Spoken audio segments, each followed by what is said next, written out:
तो सुना आपने, छांगुर बाबा तो ये कह रहा है कि हम बेकसूर हैं, हम कुछ नहीं जानते, और हर अपराधी जब पकड़ा जाता है तो इसी तरह की दलीलें देता है, तो उससे कुछ इतर नहीं कह रहे हैं छांगुर बाबा।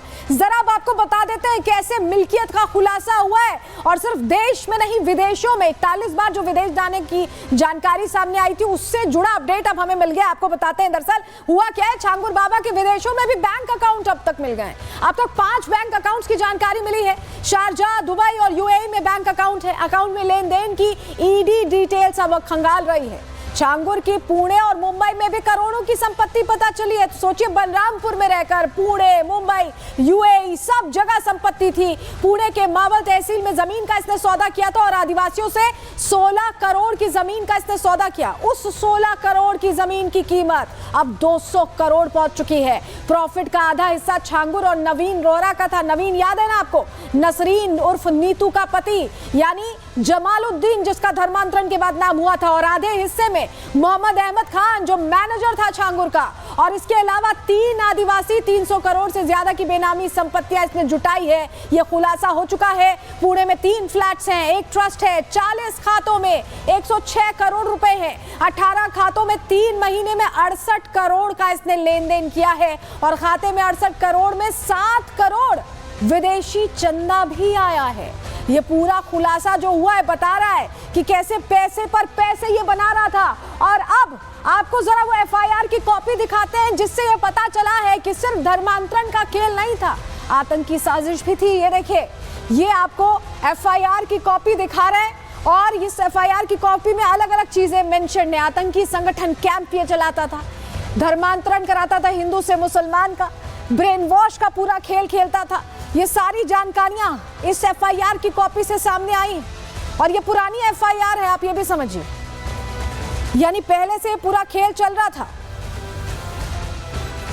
तो आतंक को कैसे बढ़ावा दे रहा था, यह खुलासा हो गया। हिंदुवादी नेता गोपाल राय ने बड़ा दावा किया है, छांगुर देश में आतंकी षड्यंत्र रच रहा था। छांगुर आतंकियों की फौज तैयार कर रहा था, और छांगुर का करीबी मोहम्मद अहमद आतंकी कैंप चलाता था। पुणे में मोहम्मद अहमद के ठिकानों पर आतंकी कैंप रहे हैं, यह भी खुलासा हुआ है। छांगुर अपनी बिल्डिंग में भी आतंकी कैंप बना रहा था। ये बड़ी जानकारियां निकलकर सामने आई। और आप सोचिए, छांगुर का मिशन सिर्फ इतना ही नहीं था, वो आतंकी कैंप चला रहा था, यह खुलासा हुआ। इसके अलावा दूसरा खुलासा तो और चौंकाने वाला। हमने आपको पहले बताया है कि कैसे बलरामपुर में वो जिस कोठी में रहता था उसे इस्लामिक सेंटर बनाना चाहता था, लेकिन उससे आगे का प्लान गजवाए हिंद था छांगुर का। क्यों हम ऐसा कह रहे हैं, चलिए डिटेल आपको देते हैं। दरअसल जलालुद्दीन मिशन गजवाए हिंद पर पूरी तरह से काम कर रहा था। भारत को इस्लामिक राष्ट्र ये बनाना चाहता था, ऐसा देश चाहता था जहां सिर्फ इस्लाम हो। समझ रहे हैं आप, सिर्फ इस्लाम। कमजोर परेशान गरीबों को ये निशाना बनाता और इस्लाम की खूबी बताकर ब्रेन वॉश किया करता था। रुपयों का लालच, जबरदस्ती भी करता था। कई बार अपनी कोठी पर गाय का मांस खिलाता था, मांस खिलाकर वीडियो बनाता था, ब्लैकमेल करता था, और ब्लैकमेल करके लड़कियों का धर्म परिवर्तन कराता था। अपने किसी मुस्लिम व्यक्ति से निकाह करवा देता था और उनको इस जाल में फंसा देता था। ये पूरा खेल छांगुर अपने दम पर खेल रहा था। और इसी को लेकर देखिए, जो पीड़िता है, जो बता रही है, अपनी आप बीती बता रही है कि कैसे ये पूरा खेल छांगुर चला रहा था। उन्हें सुनिए। वो लोग उनसे छांगुर पीर से रोज वीडियो कॉल पे बातें करते थे। 3 महीने तक उन लोगों ने हमें कैद करके रखा था। वो लोग रोज वीडियो कॉल पे छांगुर पीर से बातें करते थे कि 2047 तक ये मुल्क हमारा होगा, भारत को इस्लामी मुल्क बनाने की बातें करते थे वो लोग। तो जलालुद्दीन का जो मिशन गजवाए हिंद था, उस पर खुलासा अब हो गया है। सोचिए, एक कोठी का पता चलता है, कुछ घर वापसी का पता चलता है, और उससे लिंक जुड़ते जुड़ते कहां बात पहुंच जाती है। हमारे सहयोगी वैभव की इसी से जुड़ी रिपोर्ट आपको दिखा रहे हैं। अब तक की पूछताछ और एटीएस सूत्रों के मुताबिक जलालुद्दीन उर्फ छांगुर बाबा जिस मिशन पर था, उस मिशन का नाम था गजवाए हिंद। और उसके इस गजवाए हिंद मिशन में नीतू उर्फ नसरीन और उसका पति नवीन लगातार इस मिशन को लीड कर रहे थे। वही जिस तरह से पूरा खुलासा हुआ, उसको लेकर यूपी सरकार में मंत्री सुनील शर्मा कह रहे हैं कि किसी भी अपराधी को बख्शा नहीं जाएगा। उन्हें भी सुनिए। छांगुर मियां जेल में है, उनके नेटवर्क को ध्वस्त करने का काम उत्तर प्रदेश सरकार कर रही है। इस छांगुर मियाँ के नेटवर्क में जितने लोग जुड़े होंगे सब पर सख्त कार्रवाई की जाएगी।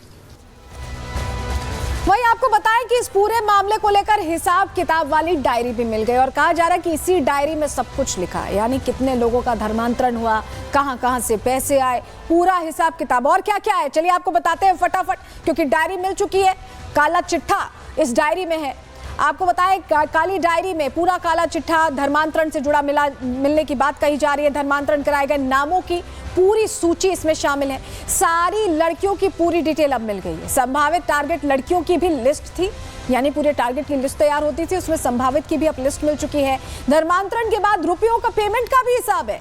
धर्मांतरण नेक्सस का भी पूरा हिसाब किताब इस काली डायरी में है। धर्मांतरण गैंग के सदस्यों की पूरी जानकारी अब सामने आ रही है। रुपए के लेन देन, बेनामी संपत्तियों का हिसाब, हवाला और विदेशी फंडिंग का लेखा जोखा सब कुछ लिखा है। धमकी, रंगदारी, घूस, कब्जे की पूरी डिटेल्स इस काली डायरी में है और ऐसे में जांच का दायरा अब धीरे धीरे बढ़ता जा रहा है। लेकिन सबसे बड़ी बात आपको बताएं कि अब उन लोगों पर भी कार्रवाई हो रही है। बलरामपुर में अगर इतने दिनों से छांगुर अपने रसूख, अपना पैसा सब कुछ इस्तेमाल करके कुछ सुपारी अधिकारी बैठाकर, अफसर बैठाकर अपना काम कर रहा था, तो वो कौन थे, उनकी पहचान कैसे हो रही है, क्या क्या नाम सामने आए, सूत्रों के हवाले से अब बड़ा खुलासा इस रिपोर्ट के जरिए करने जा रहे हैं।